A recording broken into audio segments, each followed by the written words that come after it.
రాజశేఖర రెడ్డి గారు జనరల్గా కొడుకుని రారా, నేను ఇక్కడ ముఖ్యమంత్రిగా ఉన్న నా హోదా అంతా చూడరా అని పిలుస్తారు కొడుకుని. రే నువ్వు బెంగళూరులోనే ఉండు, హైదరాబాద్ రాబాక. హైదరాబాద్ వస్తే నా పరువు తీస్తావు నువ్వు. ఐ రిపీట్, హైదరాబాద్ వస్తే నా పరువు తీస్తావు నువ్వు. నీకు రోజుకు 1,00,000 కావాలంటే ఇస్తా. జల్సా చేసుకో, సరదా చేసుకో, ఏం కావాలో చేసుకో, ఎలాగైనా చేసుకో. 1,00,000 రూపాయలు అంతేగాని హైదరాబాద్లో అడుగుపెట్టి నా పరువు తీయబాకు. ఇది కదా మీ క్యారెక్టర్ జగన్మోహన్ రెడ్డి గారు. ఇది నేనంటున్నది కాదు.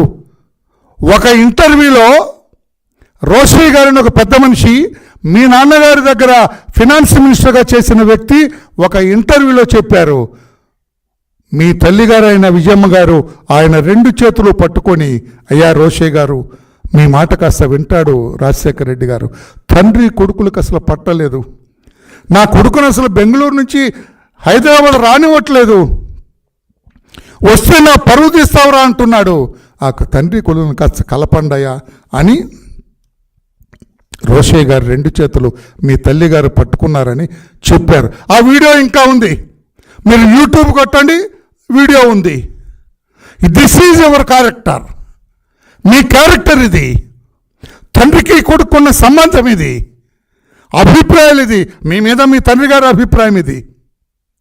ఆయన చనిపోతే కొడుకుగా మీరు చూపించిందేంటి?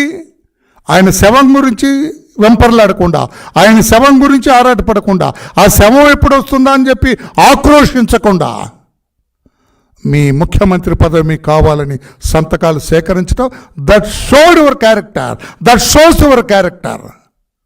అటువంటి మీరు చంద్రబాబు నాయుడు గారిని మాట్లాడతారా?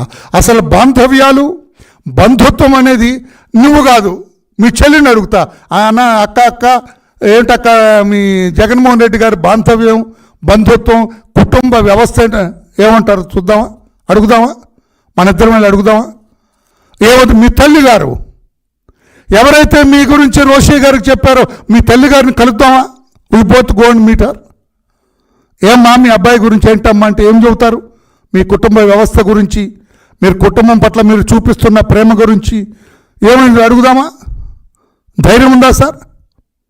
లేకపోతే మీ బావమరిది అనిల్ కుమార్, వాళ్ళ బిడ్డలు మేనలులే కదా మీకు, వాళ్ళని అడుగుదాం కుటుంబ వ్యవస్థ ఎలా ఉండదు. ఎంతంత ఎందుకు సార్ ఇవన్నీ పక్కన పెట్టండి. గొడ్డల వేటుకు చనిపోయాడు మీ బాబాయ్, నరికి నరికి చంపారు మీ బాబాయ్ని.